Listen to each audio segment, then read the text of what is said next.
I'm investigative journalist Molly Barrows. For years, I've covered the stories that made headlines in Northwest Florida and all along the Gulf Coast. Murders,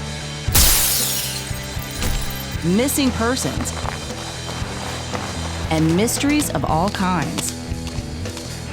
These cases are far from over for many victims because the full story has yet to surface. Join me for Gulf Coast Confidential, where I dive into the saltier side of the South and expose the lies, greed, and corruption that often weighs down the truth. It's time to turn the tide and get a shot at justice. Hey y'all, I'm Molly Barrows and welcome to the Gulf Coast Confidential podcast, where we cover some of the most scandalous crimes and cases that bubble up right here in Northwest Florida.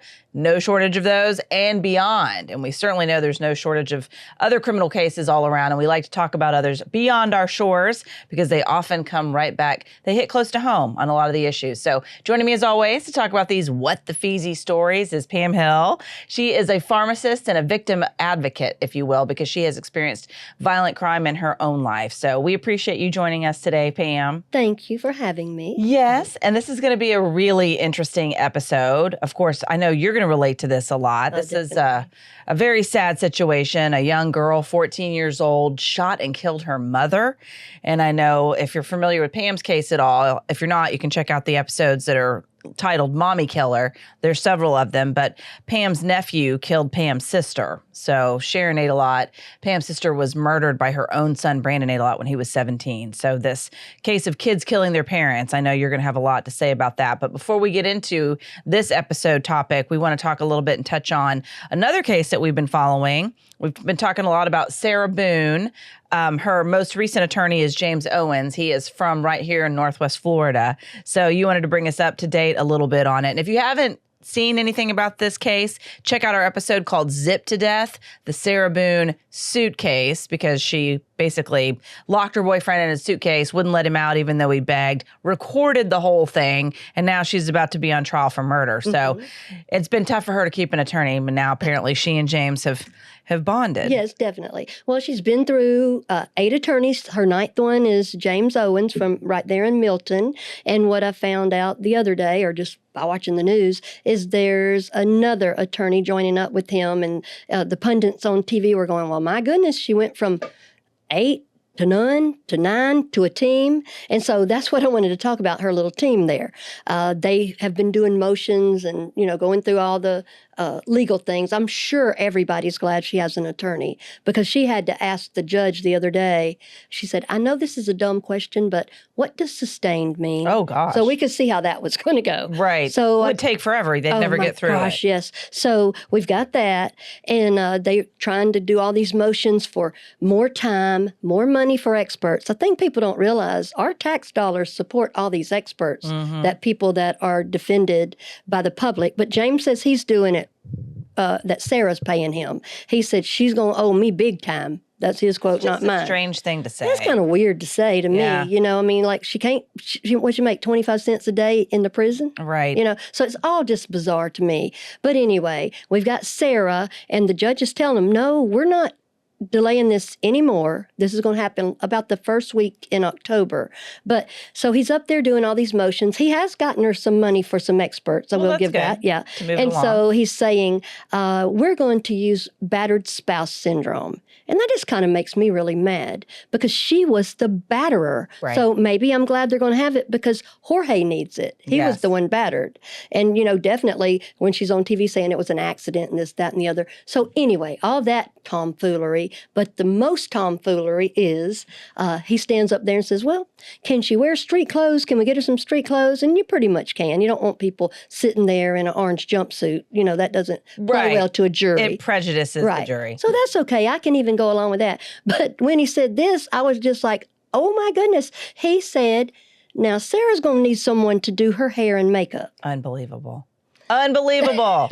So they're going to get back to him on that, and I can't wait to hear. I know. Well, it certainly goes to show where their mind is. They're thinking of the cameras. Yeah, going to try to do that. But it's kind of, not kind of, it's insulting to me when someone uses a domestic violence defense when they're the batterer. It's that narcissistic turning everything around where they all of a sudden the victim. So Well, let's watch it and see what she does. yeah, I'm looking forward to that. And that's actually a good bridge to get into today's topic, talking about this sad situation. This episode is called Psycho Teen Caught Vaping Pot Shoots Mom in the Face, Wounds Stepdad, The Deadly Secret Life of Carly Gregg. We're talking about a chilling case involving Mississippi teenager Carly Gregg. She was tried this month for ruthlessly gunning down her mother and then wounding her stepfather after they found out about her secret life with drugs earlier this year. Now 15, she was just 14 at the time. Police say she shot her mom 3 times in the face and then lured her stepfather home with a text from her mom's phone. She was pretending to be her mom, and he walks in. She shoots at him 3 times, manages to hit him in the shoulder. It's a non-life-threatening injury. Missed the other 2. So we're going to talk a little bit about that, but before we even get into more details, I did want to mention it was also interesting to me. That's obviously another case of domestic violence. And that to me is what happened when Brandon killed Sharon. It's another case of domestic violence, even though his father, her ex-husband, basically turned around and said that she told the cops that she was emotionally abusive. Yeah. So that reminds me of the whole Sarah Boone thing too. Yeah. And you do hear this suddenly the perpetrator, and in some cases it's justified, but it reminds me of Marsha Thompson, the U.S. Customs officer who shot and killed her husband. And the jury did believe her. They were like, oh my gosh, he was very abusive. Right. We do understand where you're coming from. We see what you did. So for Sarah Boone to pull something like that, for Brandon's dad to even imply that Sharon did anything to deserve being stabbed and hacked and stomped is unbelievable. And that's, I think, what's so interesting to me about this case with Carly Gregg. So young, I think it's hard for the average person to say, my gosh, you know, even though this young lady did plead insanity, and it is insane to do something like that. But there was also a method to her madness, if you will. And I think it's natural for people to want to feel sorry for someone and look for a reason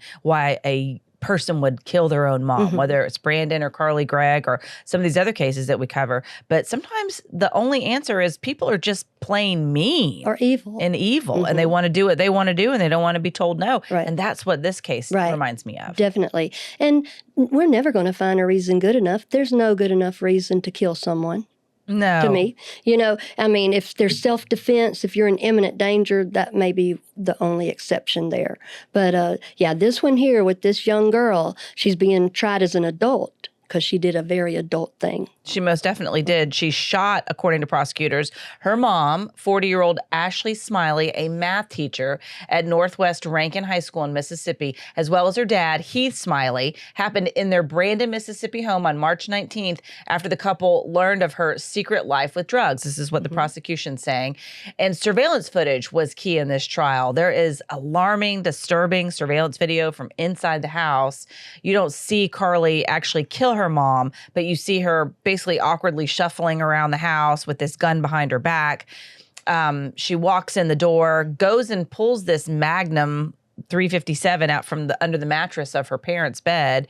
And then, you know, you see her walking through the house and then walking into her mother's bedroom. Or was it her own bedroom? Her own bedroom where her mother was. And then you hear the screams and she shoots her mom. And she's wearing a Nirvana band T-shirt and kind of came home with this plan is what it sounds like. Oh, yeah. Because she went to the same school. She was a student at the same school where her mom taught.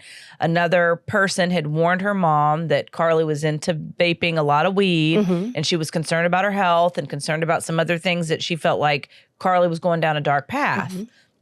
And so she knew her mom was aware of it. And it sounds like to me, she just had this plan she was just going to eliminate the problem. She wasn't going to be told what to do. Right. Well, this was March 19th of this year. A person at school, I think it was one of Carly's friends, had told the mother, of course, about the vaping and the marijuana and the burner phones and a secret iPod, they kept saying. Yikes. And that she was communicating with other people and her diary and all kind of dark things there. And so the mother found out about it. So this is what I when they drove up, they did like everybody else, like every mommy drives their child home from school, go in the house. Well, the video camera's there because this was her stepdad's house they were living in. And the video camera shows the mom come in and she goes straight to Carly's room because she's heard about all this. She's probably doing like any mommy, going back there and looking to see what's going on. And she did. She found her stash of vape pens. And so Carly comes in the house too. Nobody gets anything to drink. Nobody turns on the TV. Nobody goes to the fridge. Nobody gets a snack, nothing. So Carly sees that her mother's back in her room. So her room would be to the right. So Carly goes to the left. which is where her mother's room is, goes to the left and gets a gun there. And then she walks back by where the camera is, and she's hiding it behind her back. Then and there's dogs. There's these big dogs in there that are walking around like, they just feel something's off. And so she goes back to her room, and you just hear a shot. And then you hear the mother, it's just a wail. Like, and I think I heard her say Carly in there. I can't discern that 100%. Then she shoots her again. And then right in the face, then she makes sure to shoot her right in the chin, kind of the stippling right on the chin, so they can see what she did. Then she just walks out, comes back into the kitchen, has the gun behind her back with her Nirvana shirt on, Kurt Cobain vibes, sits on a little stool there and picks up her mother's cell phone and texts her stepdad, "When are you coming home, honey?" Well, see, they didn't use pet names like that. Her mom and the stepdad did not. So she's basically luring him in to lie in wait. So he answers like 40 minutes or whatever he answers. So in the time after she kills her mother, she calls her friend, and first friend can't come over. She calls another friend, says, I need you, come over. It's an emergency. Right, it's an emergency. The friend comes over and she asks her, have you ever seen a dead body? Awkward. Yes. And she says, are you squeamish? Yeah. So she takes her back there to see her mother. And the little girl somehow at some point goes back in the kitchen. And so Carly's in there, said, I just put 3 in her and I got 3 more for my stepdad. Basically, like she's a thug or something. And so the other little girl goes outside. But in the interim, the mommy, Ashley, her hands have been crossed across her chest and there's a towel across her face. So Carly posed her like that, basically. And then now we just wait on the stepdad to come home. And she did. She did wait and fired at him as soon as he walked in the door. Right. He came in. The door got open about 3 or 4 inches, and the shot went in his shoulder. It went right by his head, and the other 2 missed. And then he's rolling around hurting, and so she runs out, and she and her friend run across the driveway there and escape, basically. And she gets in a gutter in sewer water, and then that's where they found her later. But in the time being, the stepdad calls 911 and tells them, my wife's been shot and I'm hurt. Wow. Well, that's insane to me that she would call her friends. And I think all of this certainly shows her mind was she didn't feel bad about it, almost bragging about it, and then had a plan. Yeah. It was very calculated. Oh, yeah. Cold. She had a lot of planning with this. They say she's a genius, that she made 30 on her ACT at 14 years old, that she skipped the 3rd grade, that she thinks out there a whole lot. But, I look at this with kids a lot, too. When kids or people start thinking this weird stuff out there, like she said, she was on medications because she had some anxiety and depression, and she had been cutting herself a little bit. And they say that the cutting helps them when they can't necessarily feel that emotional pain, they can feel the physical pain. Right. It's like a relief or a release. Right. And she had anorexia and bulimia and just a whole lot of other things that the mommy, Ashley, was trying so hard to get her help. She saw therapists, she saw doctors, and she was on Zoloft. So now, guess who's fixing to get blamed for everything else in the world? Zoloft 50 milligrams. Interesting. But you said she'd also had some dark writings in her diary. What sort of things were those? Let me look here. Basically, let's see. Focused on death, focused on the dark side, if you will. She was like, actually, she wrote in there one time, I think I had a psychotic break earlier. Now, for a 14-year-old to even know that's odd to me. She said, the whole idea was quite silly. I actually talked to one of the voices in my head. And, I didn't hear him until earlier that day. My particular friend and I were screaming bloodthirstily and ravenously, there is no God, and it's okay to be evil. Those are disturbing writings to me. That's very disturbing. Yeah. Well, and they can blame Zoloft all they want, but it seems to me like she was okay with being attracted to the dark side. Right. And then like the voice she hears is a male voice. And she said her voices tell her, you're better than everybody. Her voices are very elitist and snobby. and we all kind of talk to ourselves sometimes like, you can do it, and this, that, and the other. That's different than this. And the voice kill her mother in an unknown male voice. Yeah, that's horrifying. Yeah, that was odd. And basically, she's trying to journal, and we'll talk about that a little bit later. But for her to know the word psychotic, even, because psychotic means a break with reality. All of us have a little bit of neurosis, anxiety. It's like, I got to take a test. I think I'm going to pass out. That's neurosis. You're not detached from reality. Right. But this is very, very disturbing. It is. When it goes in with that insanity defense that they were trying to portray during trial, the psychiatrist, Dr. Andrew Clark, testified that she was facing a mental health crisis that particular day. And this is when they're trying to get her off on that insanity defense. And he said she was having significant mood swings, like you talked about, hearing voices, having dissociative problems that were made worse by her medications. And quote, he said, and then her mother finds out she's smoking marijuana. For Carly in particular, she so cared about her mother's approval. So for her, this was a crisis, end quote. And I thought that was interesting, and I wanted to include that because it is interesting to hear this perspective. I get it. She was hearing voices. The kid was evil. It reminds me of Brandon, or in my opinion, she was behaving in an evil way. Yeah. But Brandon Adelot also heard voices, and voices that told him essentially the same thing. What you want's more important than what everybody else wants. And but there's still a choice that they make. I don't understand in some of these legal cases, again, going back to relying so heavily on all these experts, it's still a choice that they make, whether or not they want to listen to these voices. And it seems like the prosecution has to make a decision how much they want to pursue that and how much they want to buy in to whatever the expert du jour has to say. Right. And in this case, they were perfectly happy to take that Brandon was schizophrenic and heard voices and was not responsible. So he was found not guilty by reason of insanity. That was not the case for Carly Gregg. Nobody was buying that. They were like, okay, you may have heard voices, but you still did this horrible thing and you still had a choice. And that's what the prosecution said in this case over and over again.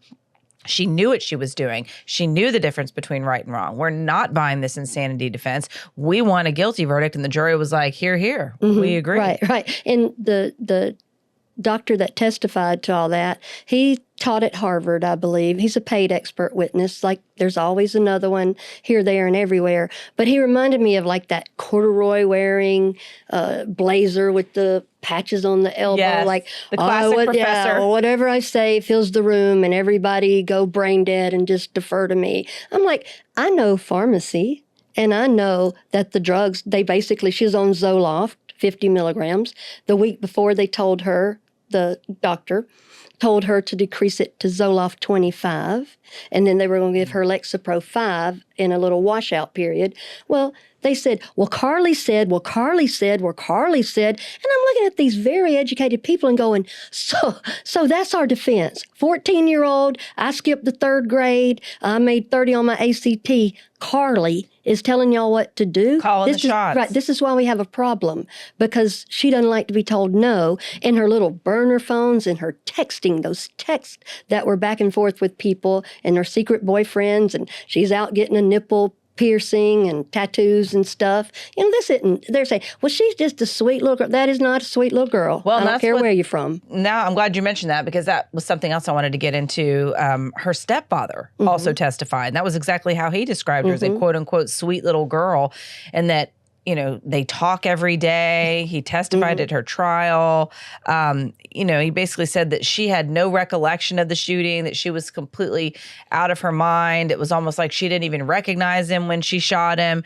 And he said, quote, I never seen anybody like that, even in movies. She was not herself, and I do not believe she even recognized me, end quote, and saying that they had like a quote unquote good relationship. What in the world? He must not have had a lot of love lost for the wife. Yeah, for her. No, and the man's a very simple man. Like we've talked about before, some people aren't out here setting the world on fire, and that's okay. We all can't do it, or we cannot do it. Don't make it worse. Yeah, but the whole point of all that is there's usually one parent that's more tuned in than the other one, and it seems like the history of this, or the past experiences, the parent that cares is the one that gets killed. Yes, who takes an interest, because they don't want to be told no, and the parent that cares, that's what a good parent does. You're there to guide. Right, but this defiant teenager or killer, they decide what they're going to do. I truly believe that Heath Smiley, he got up on the stand, and at that moment, he just decided, I'm going to minimize everything. I'm going to talk flowery. I'm going to use euphemisms. I'm not going to point my finger right at her unless I have to. Because they asked him, they said, well, what was the first shot? He said, well, it went off by my head. It didn't go off. She shot you. And to think anything else or to minimize that, just 30 minutes later, she's like, I got 3 for you, bro. I got 3 for my mama. Go check that out. There's something weird about all that. Yeah, well, that's May what not know people the are full saying. Story. Yeah, it seems very ick factor going on. Absolutely. And that's what people are picking up on. Because when he got up there, I love this kind of folks. These are my folks, just syrupy, sweet. Salt of the earth yeah, Southerners. Right. And not trying to complicate the world, trying just to do the next right thing. But he's up there and he's going, she's a sweet little girl and we talked every day. Now that she's in prison, and that she wouldn't do that, and her eyes were just so big. She was terrified. She had planned this all out. The fact that you didn't die is what terrified her. Agreed. So for him to talk like that, and then when they were saying, well, tell us about this, well, during the scuffle, it might have been my hand on the gun. You're just sitting there going, the narrative matters. And that's what people have to realize. Those of us that have seen something go wrong, we can't just back up and go, well, straighten itself out later. You have to tell the truth, or else the loudest mouth is going to tell the narrative. And you are in a position to know what we know from what went on with Sharon A-Lot. There was basically a perception in the community, and especially because of the way that it was reported falsely right out the gate, that they were arguing and that he had recently moved out from her house because of all the arguing. And that is true. She had moved out, but it wasn't so much because of the arguing. It was because she had also caught him doing drugs. He had been not only using what is believed to be spice, synthetic marijuana that alters your mind, but he was also selling it. And she caught him and she said, no, you're not doing that. It's going to hurt you. It's going to hurt your future. You're certainly not doing that in the house with your younger sister being here.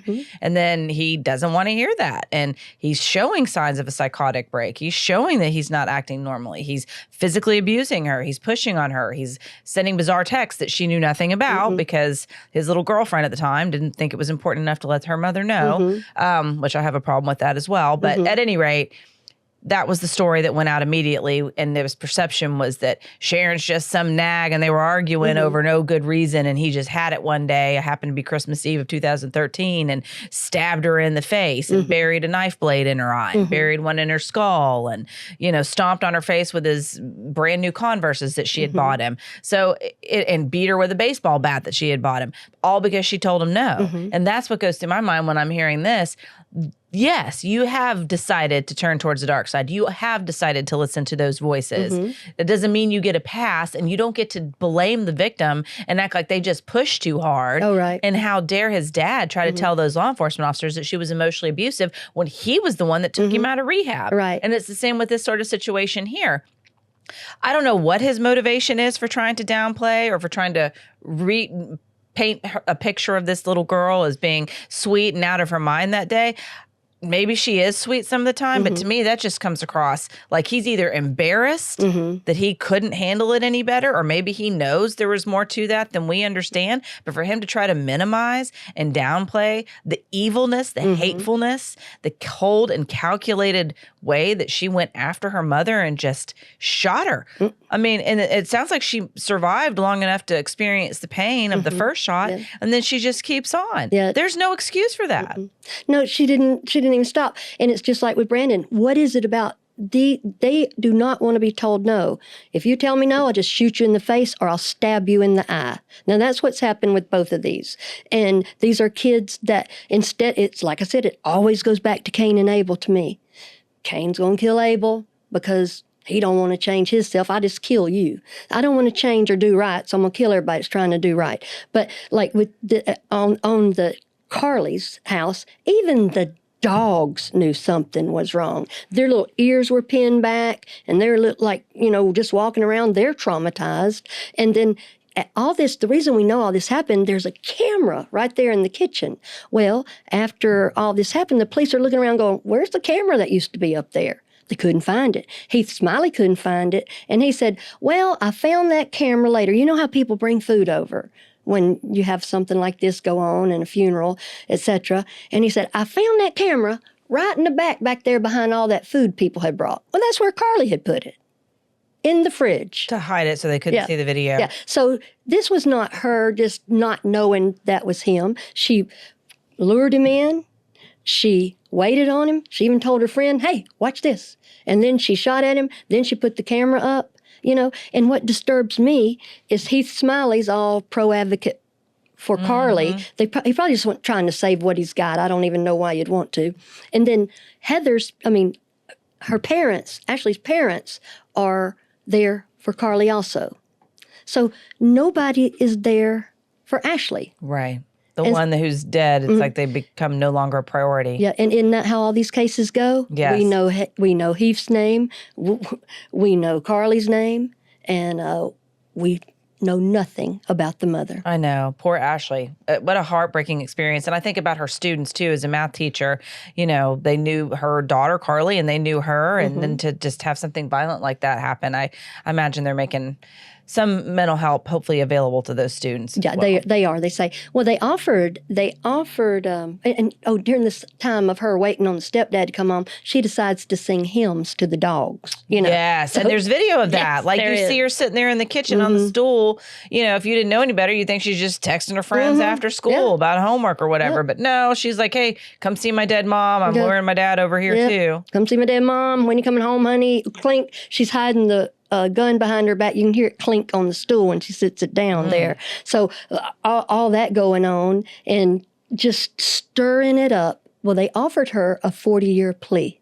You can get, she's 14, 15 now, 40 years. We're like, nah, we ain't taking that. She's sitting there in court with her little Peter Pan collar, little Dutch boy haircut and stuff. And the judge straight up told her, you don't wave your finger much at folks, but he's like, I ain't buying that act, that schoolgirl act, basically telling them, quit all that ridiculous. She's running around in a Nirvana shirt, put her in a Pink Floyd shirt or something, you know, quit all that. But they just kept on with that little narrative they wanted to do. As if she was some sort of innocent little do-gooder. Well, the jury didn't buy it. They only deliberated for about 2 hours before they came back with their guilty verdict. And I thought it was interesting how much she cried, just sobbed and sobbed. And her attorney was comforting her because they found her guilty on all charges, including first-degree murder, attempted murder, and tampering with evidence. And she will spend the rest of her life in prison. So much for that plea deal. Yeah. And that happened, you know, right then. The judge told them life without parole is an option, life with parole, and or I can decide. So the jury, you know, they were quick. They came back with a guilty verdict quick, like a couple hours. Then they went right into the sentencing phase. And some states are quicker than others. Well, Mississippi ain't fooling around with you. Right. And I think this is the time right now in whatever states that are like ours in Florida, this not guilty by reason of insanity is a joke, especially when someone said, I shot them, and they smile and they laugh and they giggle and carry on about it. You know, we need to have guilty by reason of insanity. You're not guilty. That's so wrong. It's not even the right words with that. So I think this judge had just had it because she had made everything up, like the schizo and the drugs and stuff. And there is one thing in here that I looked at as a pharmacist. I thought, why didn't y'all get a pharmacist to take the stand, or a pharmacologist or someone that could have explained that there's a washout with drugs and that people need to be stabilized first on a mood stabilizer or like an antipsychotic, and then this.